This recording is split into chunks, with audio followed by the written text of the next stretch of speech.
வாழ்க வளமுடன். இன்றைக்கி லேனா தமிழ்வாணன் ரஜினியை பற்றி சொன்ன சில விஷயங்களை பற்றி தான் நான் உங்களுக்கு சொல்ல போகிறேன்.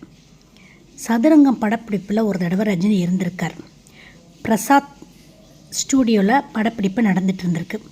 அப்போது அவரை பேட்டி எடுக்கிறதுக்காக இவர் போயிருக்கார். அங்கே ஷூட்டிங் நடந்துகிட்ருக்கு.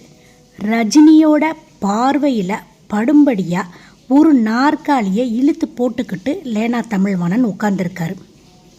ஒரு டேக்கு நடக்கும் இல்லையா, அந்த டேக்குகளுக்கு இடையே ரஜினி இவரை பார்த்துருக்காரு. படப்பிடிப்பிற்கு எந்த வகையிலும் சம்பந்தம் இல்லாத இந்த ஒருவர் நம்மையே பார்த்து கொண்டு இருக்கிறாரே அப்படின்னு சொல்லிட்டு அவருக்கு தோணியிருக்கும் போல இருக்குது. அடுத்த காட்சிக்கு தயாராகும் முன் லேனா தமிழ்வாணன் கிட்ட ரஜினி வந்திருக்கார். எனக்காகவா காத்திருக்கீங்க அப்படின்னு கேட்டிருக்கார். ஆமாம் அப்படின்னு சொல்லிட்டு பதிலுக்கு சொல்லிவிட்டு அவருக்கு ரொம்ப வியப்பாயிருச்சு. நான் லேனா தமிழ்வாணன், கல்கண்டு இதழிலேருந்து வந்திருக்கேன், உங்களை நான் பேட்டி எடுக்கணும்னு ஆசைப்பட்றேன் அப்படின்னு சொல்லியிருக்காரு. கல்கண்டு அப்படின்னு சொல்லிட்டு ரஜினி கேட்டுட்டு அவரோட முகத்தில் ஒரு வினாக்குறி தோண்டியிருக்கு. கல்கண்டுங்கிற பேரை அவர் கேள்விப்பட்டிருக்க முடியாது போல இருக்குது. அந்த காலத்தில் அப்போ தான் கொஞ்சம் கல்கண்டு நாளிதழ் ஃபேமஸான டைம். ரொம்ப பேருக்கு அதை பற்றி தெரியாமல் இருந்திருக்கு. அது மாதிரி ரஜினிக்கு அதை பற்றி கேள்விப்பட்டிருக்காத மாதிரி ஒரு பார்வை பார்த்துருக்காரு. அவரை பேட்டிக்கு அணுகிய ஆரம்ப பத்திரிகையாளர்களும் லேனா தமிழ்வாணனும் ஒருவர். ஸோ படப்பிடிப்பு முடிய ரொம்ப நேரமாகும், மாலையோ இல்லாட்டி நாளைக்கோ வரீங்களா அப்படின்னு சொல்லிட்டு ரொம்ப கனிவாகவே லேனா தமிழ்வாணன்கிட்ட பேசியிருக்கார் ரஜினி. பரவாயில்ல, நான் காத்திருக்கேன் அப்படின்னு சொல்லிட்டு இவர் சொல்லியிருக்காரு. இயக்குனர் துரை பேக்கப் அப்படின்னு சொல்லியிருக்காரு.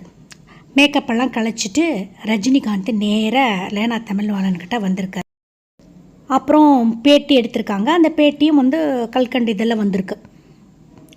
ஒன்று மட்டும்தான் ரொம்ப ரொம்ப ஹைலைட். என்னென்னா, ரஜினி அந்த பேட்டியில் சொல்லியிருக்கிறாரு, கருப்பாக இருப்பதற்காக நான் பெருமைப்படுகிறேன் அப்படின்னு சொல்லியிருப்பார் அந்த பேட்டியில். அந்த காலத்தில் பார்த்திங்கன்னா கதாநாயகர்கள் எல்லாமே இலக்கணம் எப்படி இருந்ததுன்னா, அவங்க ரொம்ப அழகாக இருப்பாங்க, அவங்க பாட்டு பாடுவாங்க, அதாவது பார்க்குறதுக்கே ஒரு ராஜாவாட்டம் இருப்பாங்க. அப்படியாப்பட்ட கதாநாயகர்களுக்கு இடையில் இப்படி ஒரு தன்னம்பிக்கையோடு இவர் பேசியிருக்கிறது அந்த காலத்தில் செம்ம மாசாக இருந்துதான். இதையே என்ன பண்ணியிருக்காரு லேனா தமிழ்வாணன் பேட்டி கட்டுரையோட தலைப்பாக்கி அட்டையிலும் வெளியிட்டிருக்கிறார். சம்பந்தப்பட்டவர்களுக்கு பேட்டியை படித்து காட்டுவது இவரோட வழக்கம். அதை ரஜினி கிட்ட சொல்லியிருக்காரு. ரஜினி அதெல்லாம் வானாங்க எதுக்கு அப்படின்னு சொல்லியிருக்காரு. இல்லை இது என்னோடய வழக்கம், நீங்கள் கேளுங்களேன் அப்படின்னு சொல்லியிருக்காரு. ஓகே, அப்போ சரி படிங்கன்னு இருக்கார். தொலைபேசியில் லேனா தமிழ்வாணன் அந்த பேட்டியை அப்படியே படித்து காண்பிச்சிருக்காரு. உடனே ரஜினி சொல்லியிருக்காரு, அப்பா ரொம்ப நல்லா வந்திருக்கே அப்படின்னு சொல்லியிருக்காரு. அதற்கு பிறகு சித்ரா லட்சுமணன் ஏற்பாட்டில் ஃபிலிமாலயா இதழுக்காகவும் ரஜினியை அவரோட பெட்ரூமில் போய் லேனா தமிழ்வாணன் பேட்டி எடுத்திருக்கிறார். அதற்கு பிறகு 1981 ரஜினி லதாவோட திருமணம். இதே ஆண்டில் தமிழ்வாணன் இளவல் ரவி தமிழ்வாணன் திருமணமும் நடந்திருக்கு. இந்த ரெண்டு ஒற்றுமையும் கொண்டாடும் வகையில் ரெண்டு ஜோடிகளுக்கும் சைதாப்பேட்டை இல்லத்தில் விருந்திற்கு ஏற்பாடு செய்திருந்தாராம் தொழிலதிபர் விஜி பன்னீர்தாஸ். ரஜினி, லதா, ரஜினிகாந்த், ரவி, வள்ளி இவங்க எல்லாருக்கும் அளிக்கப்பட்ட விருந்தில் லேனா தமிழ்வாணனும் போயிருக்காரு. மாலை முதல் இரவு உணவு வரை ரஜினியோட சாவகாசமாக பேசி கொண்டிருக்கக்கூடிய ஒரு நல்ல சந்தர்ப்பம் இவருக்கு வாச்சிருந்திருக்கு. ரஜினி தன்னோட புகழ், செல்வாக்கு, செல்வம் எல்லாவற்றையும் தலைக்கு ஏற்றிக்கொள்ளாமல் ரொம்ப அருமையாக பேசியிருக்கிறாரு. லேனா தமிழ்வாணனே நினச்சிருக்காரு, எந்த ஒரு செல்வாக்கு, செல்வம், புகழ் எல்லாத்தையுமே தலையில் ஏற்றிக்கொள்ளாத அளவுக்கு இவர் ரொம்ப அமைதியாக இருக்கிறாரே, திரையுலகத்தில் இந்த மாதிரி ஒருத்தரை நம்ம பார்த்ததில்லைன்னு சொல்லிட்டு அவர் மனசில் கூட விழுந்திருக்கு. திரையுலகத்திற்கு நம்ம குடும்ப உறுப்பினர்களை அனுப்பி வச்சுருப்பாங்க இல்லையா, அவங்க எல்லாம் அப்படியே அவர்களை திரும்ப பெற்ற வரலாறுங்கிறது ரொம்ப குறைவு. நிறைய பேர் தன்னோட மகனை, கணவனை, அண்ணன், தம்பி இப்படி எல்லா தங்களோட மகள் இந்த மாதிரி யாரை அனுப்பிச்சு வச்சாலும் அவங்களெல்லாம் இழந்திருக்கின்றனர் அப்படிங்கிறதே ஒரு அதிகம். ஏன்னா அவங்க அப்படியே போயிடுவாங்க. தடிக்கு விழுந்தால் மாபெரும் பள்ளங்கள் அவர்கள் விழுங்க தயாராக இருந்தது தான் காரணம். நிறைய விஷயங்களை ஏதாவது ஒரு பக்கம் சறுக்கிடுவாங்க, காணாமல் போயிடுவாங்க. இப்படித்தான் நிறைய நடந்திருக்கு. ஏன் தான் இவர்களை நடிக்கவும் இயக்கவும் நாம் அனுப்பி வச்சோமோ அப்படின்னு எண்ணி எண்ணி வருந்தாத திரைக்குடும்பங்களே இல்லை அப்படின்னுக்கிட்டு நாம் சொல்லலாம். பணம் புகழ் ஏராளமாக கிடைத்தும் பெருமைப்பட முடியாதபடி இவர்கள் செய்த காரியங்கள் எல்லாம் அமைந்துவிடும். ஆனால் ரஜினியின் ஆரம்ப கால அட்டகாசங்கள் பற்றி நம்ம சொல்ல வேண்டியதில்லை. அவரே மேடையில் வெளிப்படையாக பல விஷயங்களை பகிர்ந்திருக்கிறார்.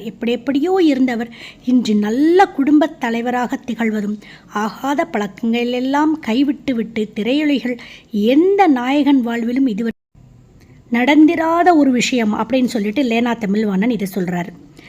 நடிகர்கள் சிலரை நம்ம கொண்டிருக்கும் அபிமானம் காரணமாக சந்திக்க விளைந்து அது சாத்தியப்படுகிறதுனே வச்சுக்கலாமே. சந்தித்து விட்டு வந்தால் அவர்களை பற்றிய இமேஜ் நமக்கு பெரும்பாலும் டேமேஜ் ஆகிருக்கும். என்னடா போயும் இந்தால போய் பார்த்தோமே, இவரை போய் பேச்சு எடுத்தோமே அப்படிங்கிற உணர்வு தான் நமக்கு நிறைய வந்திருக்கும். ஆனால் ரஜினியை சந்தித்து விட்டு திரும்புபவர்களின் உணர்வு இப்படி இருக்கவே இருக்காது.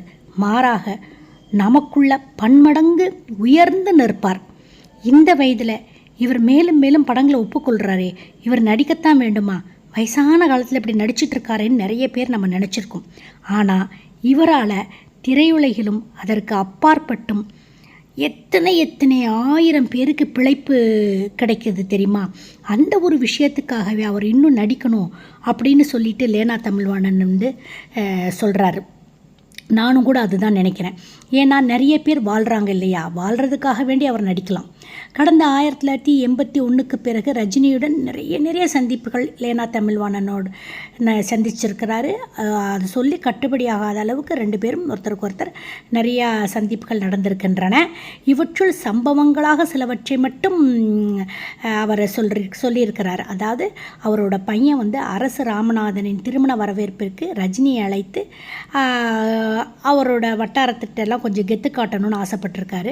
ரஜினி வீட்டு ஊழியர்கள் போல் வேறு எந்த நடிகர் வீட்டையும் ஒப்பிட முடியாதாம். அப்படி ரஜினி வீட்டில் ஃபோனை எடுத்து பேசுபவர்களாகட்டும், அவர்கள் வாசலில் நிற்கும் செக்யூரிட்டி ஆகட்டும், யாருனாலும் ரொம்ப பொறுப்பாக பதில் சொல்லுவாங்களாம்.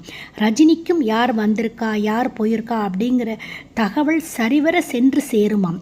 அவரது பதிலையும் நமக்கு மறக்காமல் திரும்ப கொண்டு வந்து சொல்லுவாங்களாம். இந்த ஒழுங்கையும் நேர்த்தியையும் ஒவ்வொரு நடிகரும் பின்பற்ற வேண்டும், கற்றுக்கொள்ள வேண்டும் அப்படின்னு சொல்லிட்டு லேனா தமிழ்வாணன் நிறைய இடத்துல சொல்லியிருப்பார்.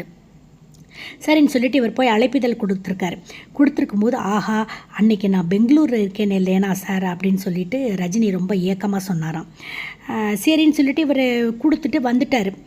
அதற்கு பிறகு பெங்களூர்லேருந்து ரஜினிகிட்டேருந்து ஒரு கால் வந்திருக்கு. நான் ரஜினி பேசுகிறேன்னு சொல்லியிருக்காரு. சார் இப்படி கூட இன்ப அதிர்ச்சி கொடுப்பீங்களா அப்படின்னு அவர் கேட்டிருக்காரு. மகன் மருமகள் எப்போ அமெரிக்கா போகிறாங்க சொல்லுங்கள் சார் அப்படின்ட்டுருக்காரு. 1 வாரம் இங்கே இருப்பாங்க அப்படின்னு லேனா தமிழ்வாணன் பதில் சொல்லியிருக்காரு.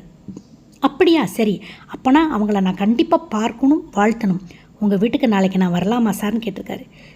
நிஜமாவா சார் சொல்கிறீங்கன்னு சொல்லிட்டு இவருக்கு இன்ப அதிர்ச்சி.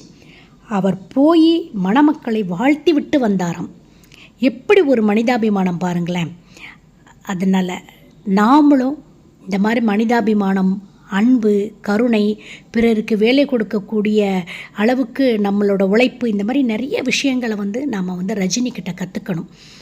அடுத்து ஒரு சூப்பரான பதிவில் நான் உங்களை சந்திக்கிறேன். அது வரைக்கும் காத்துக்கிட்டு இதுபோல் நிறைய சுவையான கதைகளை கேட்பதற்கு என் சேனலை லைக் பண்ணுங்கள், ஷேர் பண்ணுங்கள், சப்ஸ்கிரைப் பண்ணுங்கள். கதைகளை கேட்டுக்கிட்டே இருங்க. டாடா பாய்.